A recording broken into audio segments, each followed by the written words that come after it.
This is a very quick overview of what where we left off last semester, and just got everybody on all three sections up to speed with the constituents of seawater. As we said last time, the major constituents of seawater is made up of all these 11 ions, and we went over this in final, and don't expect you guys to go and memorize this again for the final this second semester. But just the same, let's go and have a starting point in here. As we said, we are all aware that chloride is the dominant as well as sodium. Chloride is the most abundant, followed by sodium, and then sulfate, and so forth. And the remaining other major constituents are the following. These all make up about 34.484 grams, as we said, per kilogram of seawater, and that's about 99.7, I think 99.7% of all the solutes in seawater. And the remaining 0.26%, 99.7, so 99.26% of it are made up of nutrients, dissolved gases, and dissolved organic compounds or dissolved organic matter. For the nutrients, these are essentially the ones that are biologically very, very active and taken up by organisms such as photosynthetic organisms known as phytoplankton, both protists, plants, and as well as bacteria. These are in the range of parts per million or in the micromolar level, and you have the three very, very important forms primarily. Okay, and we'll talk more about that in the next slide.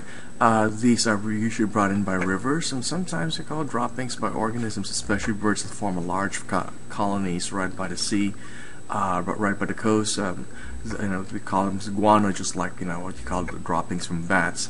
And believe it or not, they make very, very important sources for certain nutrients such as phosphates.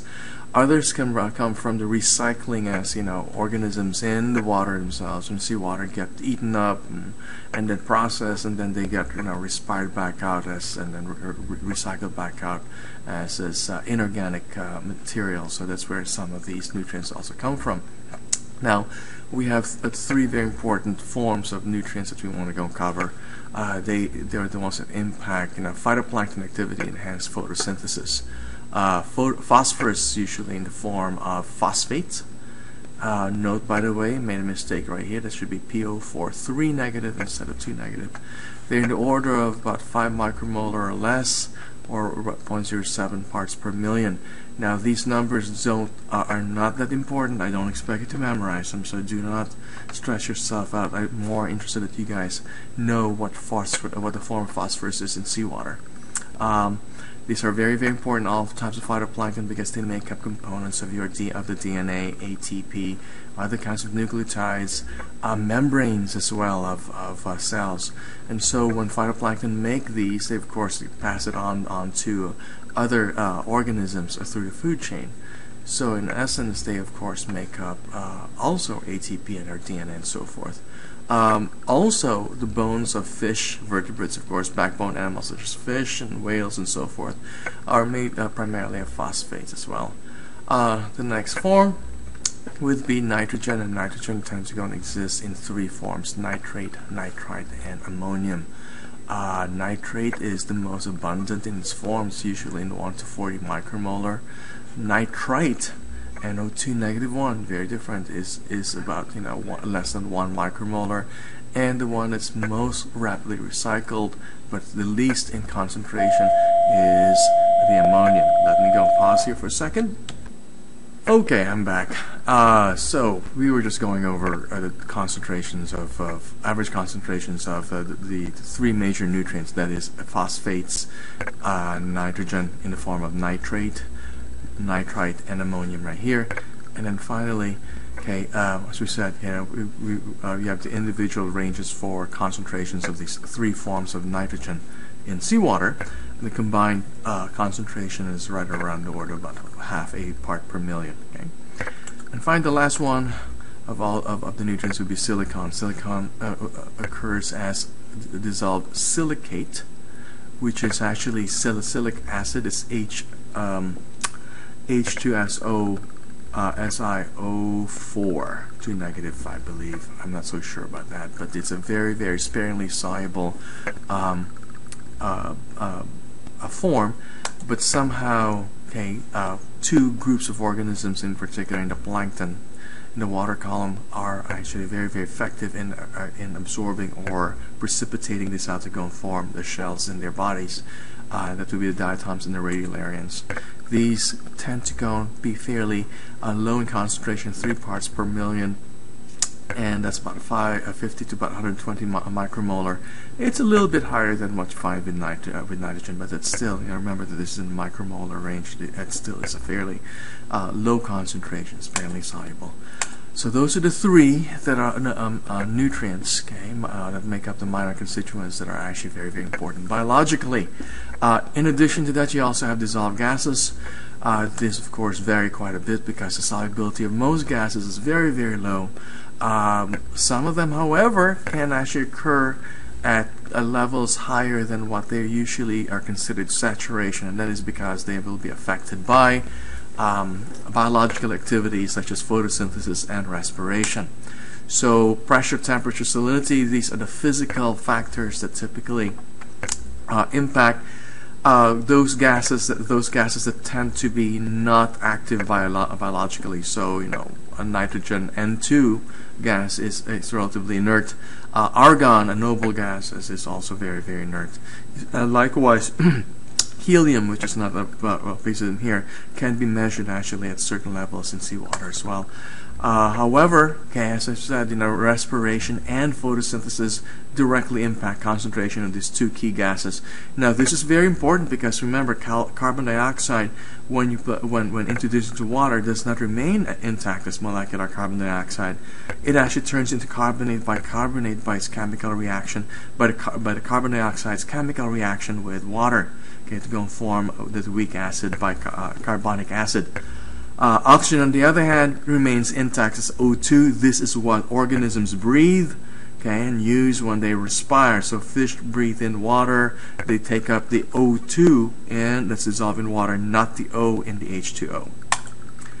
So these are the relative concentrations of these gases right here. N2 here is just given as a comparison. This is, of course, a fairly inert gas. Okay, so is the noble gases, and you can see that oxygen and carbon dioxide tend to occur at fairly high concentrations in seawater compared to what they could be dissolved in. All right. In particular, CO2. CO2 is very, very high, okay, in seawater because of respiration. It's also very, very high, much more soluble than most other gases. And therefore occurs, okay, at a much, much higher concentration than what you find in air. Oxygen, on the other hand, okay, as much as in air, it's actually fairly high. It's about 20% or so, okay, in dry air. Its occurrence in seawater because of a photosynthesis primarily is slightly higher. Therefore, it tends to have a much, much higher. Its ratio is, of course, greater than 1. Okay.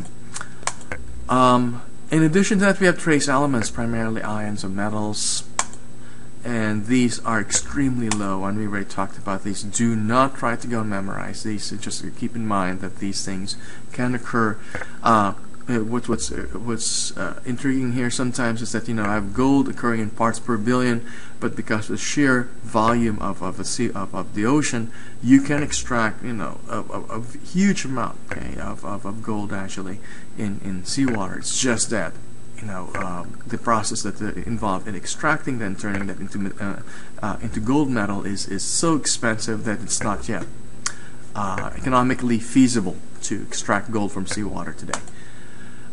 Some of these are also very important for minerals as well, for plant growth, such as copper, molybdenum, manganese, and iron. These play important role as minerals, such as your vitamins and minerals in cells, and plants use this as those dietary minerals to go and help them in their activities such as photosynthesis and respiration.